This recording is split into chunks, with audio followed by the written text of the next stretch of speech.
Olá, crianças do terceiro ano do ensino médio, tudo bem com vocês? Então, gente, vamos lá.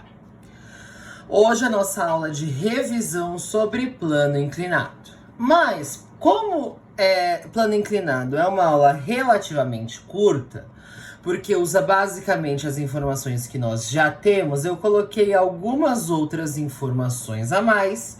Fica uma aula um pouquinho maior, que vai valer aí para 2 aulas, tá bom? Então vamos lá. Plano inclinado. Então eu tenho uma superfície que é plana, mas que ela tem um ângulo de inclinação em relação à minha horizontal. Que é isso que está mostrando aqui. O ângulo de inclinação é θ. Aqui eu tenho um objeto sobre esse plano inclinado.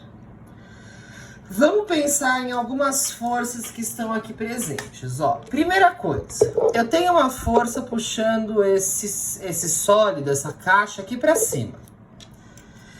Que mais forças eu tenho aqui? Bom, primeira coisa, eu tenho que lembrar que, obrigatoriamente, eu tenho uma normal, que é a força que esse chão, essa superfície, essa rampa, vai fazer para não quebrar. E essa normal, ela sempre faz 90 graus com a superfície. Então, aqui, ó, eu tenho a minha normal fazendo 90 graus com a superfície. Em direção à terra, né, sempre em direção ao chão, eu tenho a minha força peso, tá pra cá.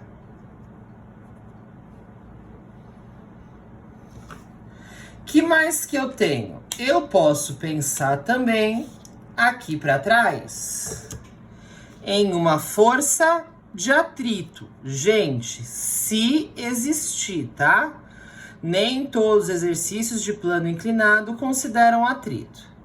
Então aqui eu posso pensar numa força de atrito, né? Que é aquela força que a gente já viu, coeficiente de atrito vezes a normal. Então vamos lá. Bom, o que acontece? Esquece o peso por enquanto. Olha essa figura como se ela estivesse num plano, tá? Sem a inclinação. Eu tenho a normal bonitinha, a força bonitinha, a força de atrito bonitinha. A única coisa que está saindo do eixo é o meu peso, porque o peso ele não está na mesma angulação, sendo perpendicular, como essas outras forças. Então, o que eu vou fazer? Eu vou transformar esse peso. Em que maneira? Utilizando aquela decomposição de vetores. Então, eu vou chegar aqui e eu vou fazer desse peso outras 2 forças. Uma delas vai ser relativa à normal, que está aqui. Esse daqui é o meu peso relativo à normal, que eu vou chamar de PY. E eu vou fazer outro relativo à força de atrito, ou à força horizontal, entre aspas, que é o que eu chamo de PX. Então, esse meu peso eu vou decompor em PY, que é relativo à normal, e o PX, que é relativo à própria superfície, tá? Força de atrito, tudo bem? E como é que eu vou descobrir esse PX e esse PY? Bom, PX, o módulo de PX, né, que eu posso falar também, módulo do vetor PX, ele é dado como módulo do vetor peso vezes o seno do ângulo, este ângulo de inclinação. O módulo do vetor PY é dado como módulo do vetor peso vezes o cosseno de inclinação. essas informações, eu consigo fazer os cálculos. Por quê? Pensando, por exemplo, numa situação de equilíbrio, tá? Esse meu peso não vai ser útil. Eu vou esquecer que ele existe. Porque eu já decompus em Px e Py. Numa situação dessa, aonde a minha força resultante seja zero, então eu tô pensando que a força resultante é zero, tá? A normal, o módulo dela é igual ao módulo de Py. Isso daqui sempre, tá? Sempre não, vai. Não posso falar sempre, mas geralmente. A normal é o módulo de Py. E a força que eu tô aplicando aqui para cima, o módulo dessa força vai se equilibrar com o módulo de Px mais o módulo da força de atrito. Então, olha que interessante. Eu chego em algumas relações matemáticas que me ajudam muito. Porque se eu quero saber força de atrito, eu preciso da normal. Se eu preciso da normal, eu preciso do Py. Ah, eu quero saber o Px, é só eu decompor. Eu quero saber a força, é só ver essa igualdade. E assim a gente consegue funcionar. Então, essas fórmulas aqui são as principais, tá? E aí, a gente olhando a imagem, depende da situação, a gente tem o que acontece. Vamos lá, vamos fazer um exemplo. Eu tenho uma massa de 2 quilos sendo puxada por uma corda, né, uma força de tração, num plano inclinado de angulação 30. Então, vamos lá. Vamos começar a desenhar as minhas forças. Eu tenho aqui uma normal. Aqui, normal. Além da normal, eu tenho aqui, ó, em direção ao centro da Terra, um peso. Esse peso, eu vou decompor ele no Py, que é relativo à normal, e no Px, que é paralela à própria superfície.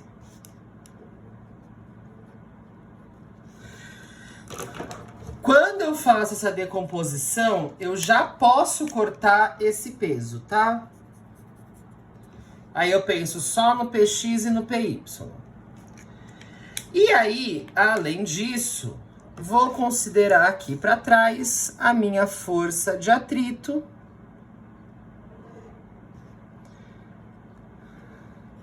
Que a gente lembra que é sempre contra o sentido do movimento, né? Que seria para cima. E vamos lá. Coeficiente de atrito eu vou dar, tá? Vou colocar 0,2. Coeficiente de atrito entre a caixa e o chão. Vamos calcular essa força de tração, então. Peso é massa vezes gravidade. Então, peso é 2 vezes 10, que é 20 newtons. Então, aqui, ó, peso é 20 newtons. A normal é igual ao Py. Então, opostos. Py é o peso vezes o cosseno. Desculpa, eu escrevi errado aqui. Deixa eu pegar o branquinho, só um minutinho. Py é cosseno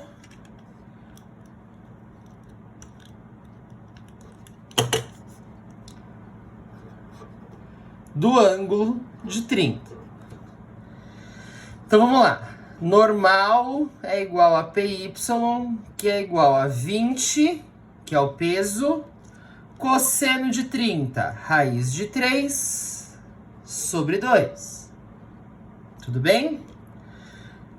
Fazendo esse cálculo, normal é igual a Py, que é igual a 10 raiz de 3. Então, aqui, ó, newtons. Já achei dois valores. PY, 10 raiz de 3, normal, 10 raiz de 3 newtons. Vamos calcular o PX. PX é P vezes o seno do ângulo. Então, PX é o peso, que é 20, vezes o seno de 30, que é meio. Então, PX vai ser igual a 10 newtons. Então, aqui, ó, esse PX são 10 newtons. Só falta calcular a força de atrito, né? Vou calcular ela aqui no cantinho para depois embaixo terminar o exercício. Força de atrito é μ vezes normal. Força de atrito, μ, que é 0,2, vezes a normal, que é 10 raiz de 3. Vamos lá, vamos ver quanto que dá essa força de atrito. 0,2 vezes 10 dá 2, mantém o raiz de 3. Então, essa força de atrito é 2 raiz de 3 newtons. Descobrir normal, PY, PX e força de atrito. É só ver a tração. Pensando numa situação de equilíbrio, onde a força resultante é zero, onde eu não tenho aceleração, né, a velocidade é constante, o que eu vou ter? Tração é igual a força de atrito mais PX. Tração, força de atrito é 2 raiz de 3, PX é 10. Arredondando raiz de 3 para 1,7, não precisaria, tá? 1,7 mais 10. 2 vezes 1,7 dá 3,4. Mais 10, essa tração é 13,4 newtons. Então, gente, esse é o tipo de exercício assim, mais chatinho que vocês vão ver em relação à força. Por quê? É mais cálculo. Mas, calcula o PY, que é a mesma coisa que a normal. Calcula o PX, se tiver atrito, calcula a força de atrito e resolve o sistema. Não é nada demais, tá? Aqui é uma simples decomposição de vetores, tudo bem? Gente, então, de plano inclinado é isso. Vamos pro próximo conteúdo que também é tranquilo. Trabalho. O que eu tenho sobre trabalho? Trabalho, nós vamos entender como a energia transferida por uma força. Então, essa energia transferida por uma força durante um movimento. Ou seja, eu tenho uma caixa. Eu vou empurrar essa caixa até aqui. Eu vou gastar energia fazendo isso. Essa energia que eu estou gastando, eu estou transferindo ela para a caixa, para o movimento, em energia cinética. Como que esse trabalho é calculado? Trabalho ou é essa letra grega tal, ou pode ser W de work em inglês. Então aqui, trabalho é igual a força vezes a distância vezes o cosseno do ângulo. Que ângulo é esse? Olha aqui. É o ângulo entre a força e o movimento. Nesse caso que eu representei aqui, a força e o movimento são paralelos, estão no mesmo sentido. Então, o cosseno esquece, porque aqui vai ser cosseno de 0, que é 1, não vai mudar nada. Então, como aqui a força está no mesmo sentido no movimento, o trabalho ele é igual a força de 2 newtons vezes a distância de 4 metros. Isso é igual a 8 joules. Trabalho é energia, energia é dada em joules. Importante. Para isso dar certo, a força tem que estar em newtons e a distância em metros. Então, cuidado aí com conversões possíveis, tá? Vamos ver outro exemplo. Tenho aqui uma caixa. Pensa, inclusive, num carrinho. Esse carrinho a criança tá puxando através de um fio, tá? Nenhuma criança vai vir aqui embaixo, paralelo ao chão, e puxar reto. Ela vai puxar aqui na mão dela, que tá para cima. Nesse caso, o que eu tenho? Eu tenho uma força inclinada e um movimento horizontal. Aqui nesse caso, eu vou ter um ângulo, esse ângulo de 30 graus. Então agora eu vou usar cosseno. Então vamos lá, trabalho. Força de 10 newtons vezes a distância de 5 metros vezes o cosseno de 30, raiz de 3 sobre 2. Vou cortar esse 2 com 10, vai ficar 5. 5 vezes 5, 25. Mantenho raiz de 3. Newton vezes metro equivale a joule. Calculei. Tá? Ah, professor, seno, cosseno e tangente. Lembra da musiquinha? 1, 2, 3, 3, 2, 1 e por aí vai. Tá? Importante. Pensa numa situação aonde eu tenho um movimento horizontal e eu tenho uma força vertical. Por exemplo, o trabalho da força-peso durante um deslocamento horizontal. Nesse caso, este ângulo aqui entre eles é um ângulo reto, eles são perpendiculares. Se é um ângulo reto, na fórmula eu vou ter que usar o cosseno de 90. Só que o cosseno de 90 é zero. Todo número vezes zero dá zero. Então, importantíssimo, toda vez que eu tiver a força perpendicular ao movimento, o trabalho é zero. Porque essa força não está interferindo no movimento, tá bom? Não está transferindo energia.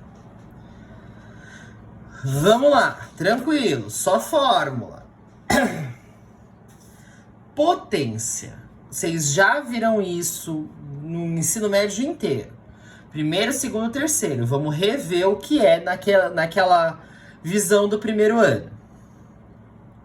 Pensa no motor de carro. Eu falo que o motor é potente quando? Vamos lá.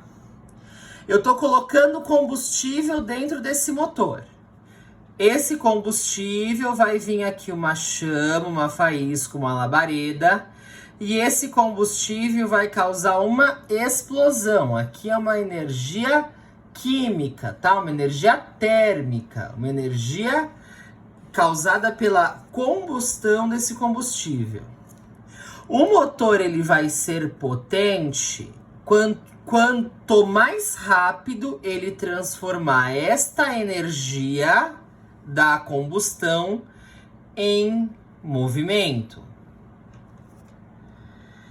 Pensa num chuveiro. O chuveiro ele é ligado na tomada. Então aqui ó, vai entrar energia elétrica.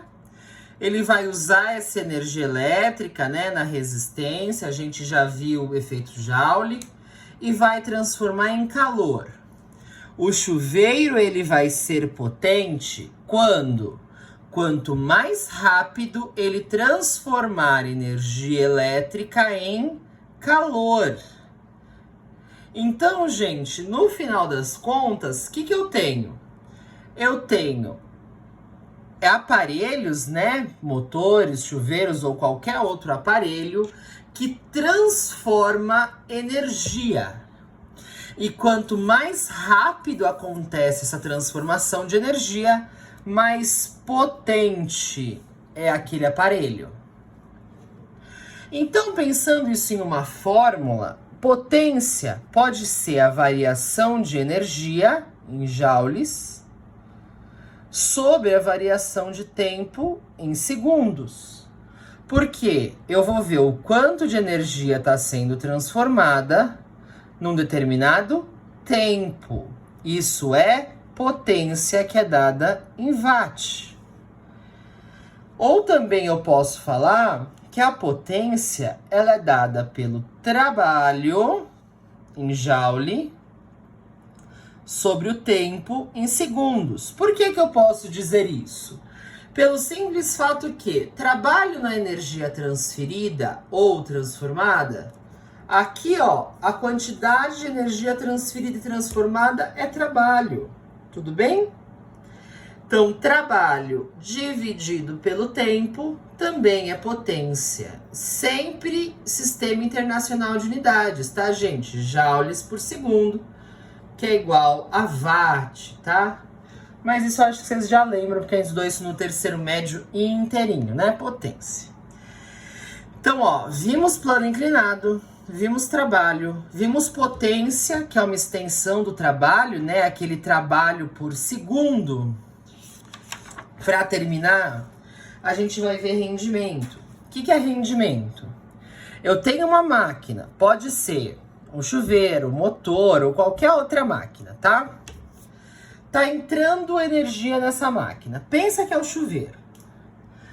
Tá entrando energia elétrica no chuveiro. Aqui dentro, ele vai fazer uma transformação de energia, chamada potência. Acabamos de ver. Aqui dentro, ele vai produzir uma energia máxima, chamada de potência total, que é o máximo que ele pode transformar. Dessa energia total, uma parte dessa potência ela é utilizada para o objetivo daquela máquina, no caso, esquentar água. Uma outra parte é potência dissipada, é energia dissipada, ou seja, é energia que eu estou perdendo para o ambiente em forma de calor, de som, de atrito, de resistência do ar, de luz ou de alguns outros. Então aqui, ó, primeira coisa, dessa potência total que é produzida, uma parte é útil, potência útil, mais a outra parte que é dissipada. Se eu somar as duas aqui, eu volto na primeira. Então isso é a primeira coisa que vocês têm que saber. O que é o rendimento propriamente dito? Rendimento, aqui, essa letra grega. Rendimento vai ser a potência útil, a quantidade de energia que eu estou usando, dividido por tudo que foi transformado, pela potência total. Então, sempre que falar em rendimento, potência útil dividido pelo total.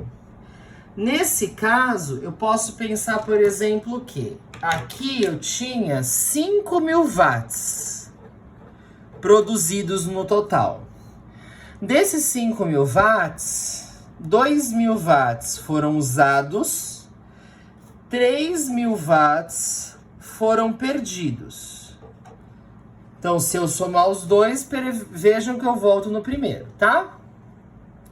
Quero calcular o rendimento. Rendimento é potência útil sobre potência total. Potência útil, 2.000. Potência total, 5.000. Fazendo a divisão, 2 dividido por 5 vai dar 0,4. Isso daqui é 40%. Ah, não tem unidade de medida? Não, né, gente? Se eu tô fazendo watt dividido por watt, corta. É adimensional, tá? O que vai ser é um decimal que vai representar esse rendimento que eu posso muito bem transformar em porcentagem. Tudo bem? Gente, foi isso. Essa aula foi mais longa, mas vai valer para 2 videoaulas, tá? Então, para a próxima semana, você só tem que reassistir essa aula. Então, para casa. Já vou passar para as 2 aulinhas aí, porque vai valer para 2 aulas. Para amanhã, para a próxima aula, vocês vão ter que fazer as páginas 35 e 36 do revisional, tá? Da revisão semestral. Para amanhã. Para 14/9, que é só na outra aula, que é na segunda-feira, vocês vão ter que fazer as páginas 105 e 106, os exercícios 31 a 34, esse daqui do Todo Enem. Gente, importante, por favor, prestem atenção nas páginas. O meu livro de vocês está com as páginas diferentes, então fiquem atentos se realmente esses exercícios de física estão nessas páginas. É o 31 a 34, que são os exercícios de trabalho, potência e rendimento. Tá bom? Gente, a aula foi um pouquinho longa, mas aí vai valer a pena, porque na próxima você só tem que reassistir e relembrar alguns conceitos. Um grande beijo no coração, bons estudos e tchau, tchau!